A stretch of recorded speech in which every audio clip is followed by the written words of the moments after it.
ter prejudicado o desenvolvimento do país. Porque, aliás, é espelhado por outros países em que não tiveram colonialismo e se desenvolveram à sua própria custa, com grandes esforços. Ainda sobre o PAGC, eu conto isto muitas vezes, até alguns já dirão que é uma cassete, mas de facto são os casos que eu vivi e de facto eu conto que existia uma peça que era representada por jovens da Guiné-Bissau e era dirigida pela Lucete Cabral, a esposa a esposa do nosso amigo Luís Cabral, e que, de facto, o essencial da peça era mostrar um ataque dos aviões, depois a população apanhava o aviador, maltratava-o muito, e depois surgiam os elementos do PAGC e que impediam e diziam não façam nada porque ele é prisioneiro, é nosso prisioneiro. E, de facto, isso era uma peça que era representada em todas nas áreas libertadas, no exterior, em todos os lados. Portanto, acho que o que é importante salientar é que, de facto, a política do PAGC era uma política contra este tipo de brutalidade, contra a violência sobre o inimigo. Eu tratei um soldado português que foi trazido ferido durante muitos dias às costas dos guerrilheiros.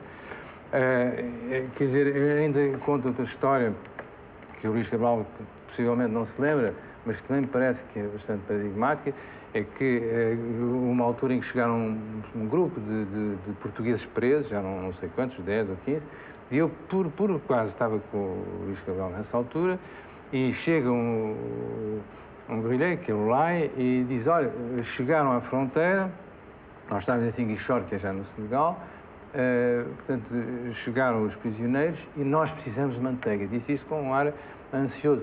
Quer dizer, isto não foi propaganda para mim, porque eu era um elemento que estava ali igual aos outros, não estava ali a representar para ninguém. Portanto, havia de facto uma preocupação muito grande do PAGC em tratar as pessoas, os presos, os portugueses como seres humanos. E há muitas outras histórias que eu poderia contar. Agora, de facto, eu não posso dizer o mesmo do que vi em Angola, que foram momentos de uma tragédia terrível, né? E acho que nós também não podemos esquecer isso. Devemos esquecer. Foi imediatamente a seguir aos ataques da UPA que foi para Angola? Sim, praticamente.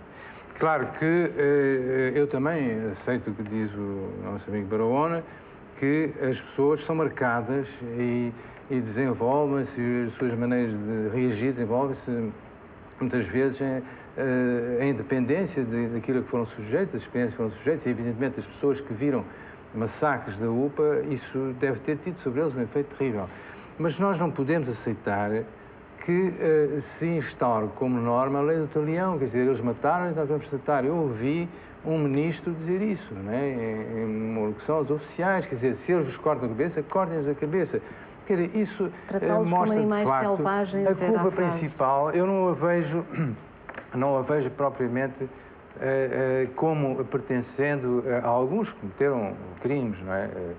Eu vejo como um regime que proporcionou, que incentivava esse tipo de atividade, porque a PIDE baseava a sua ação, a sua prática, na repressão mais brutal. Quer dizer, as pessoas não podiam falar, as pessoas não podiam ter ideias diferentes, não é?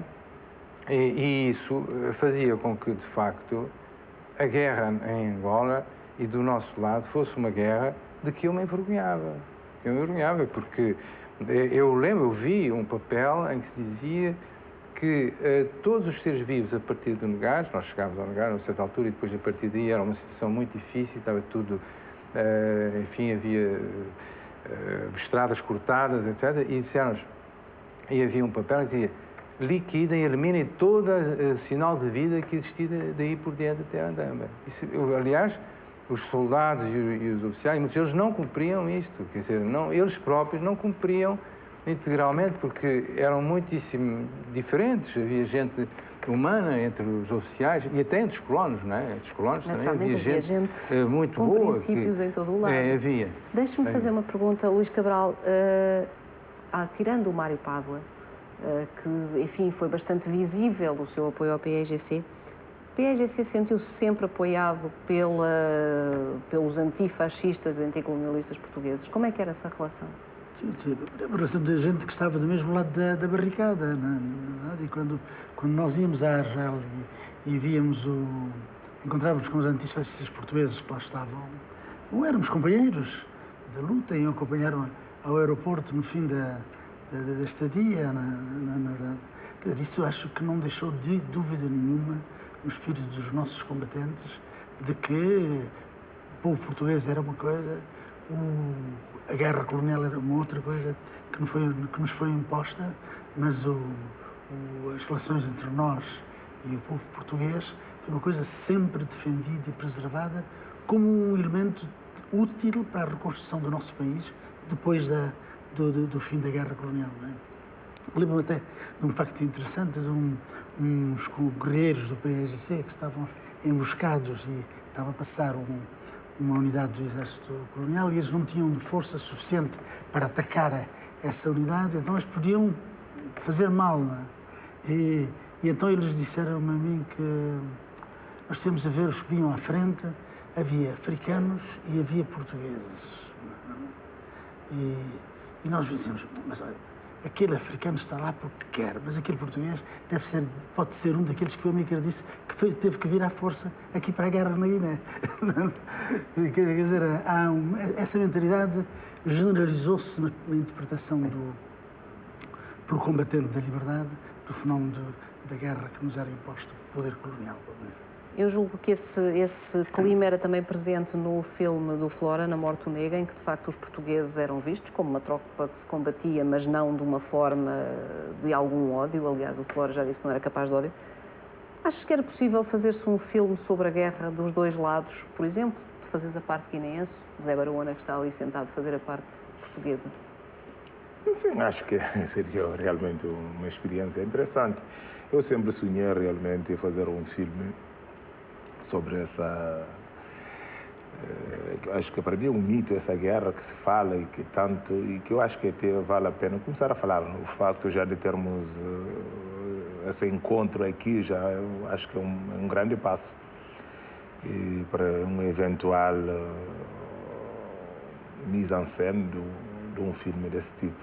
Nós estamos, infelizmente, a chegar ao fim da nossa conversa, mas eu não queria fechá-la sem fazer ao Luís Cabral, presidente deposto por um golpe de Estado numa Guiné que está com os problemas que são conhecidos e tem passado por fases de guerra civil, a mesma pergunta que vi uma vez, naturalmente há muitos anos, visto que ele depois foi assassinado, feita a Amílcar Cabral.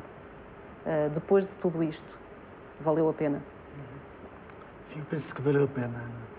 E se nós virmos a Guiné colonial, virmos a Guiné hoje, mesmo passando pela direção do Nino e com os problemas que tem atualmente, acho que a Guiné é um país novo, um país aberto ao futuro, com milhares de quadros já formados como gente moderna para fazer avançar o país. Acho que isso prova que valeu a pena a luta de libertação nacional. Eu quero repetir-lhe aquilo que eu uma vez disse aqui em Lisboa. E estou absolutamente convencido que mesmo o meu irmão Amílcar, que foi assassinado, se pudéssemos perguntar-lhe neste momento se valeu a pena, que a resposta dele seria que valeu de facto a pena. Muito obrigada. Nós chegamos ao fim. Como vem sendo o hábito, o filme que se segue prolonga este debate. Peço, portanto, que fiquem a vê-lo. Também, como vem sendo o hábito, a radiodifusão deste filme será repetida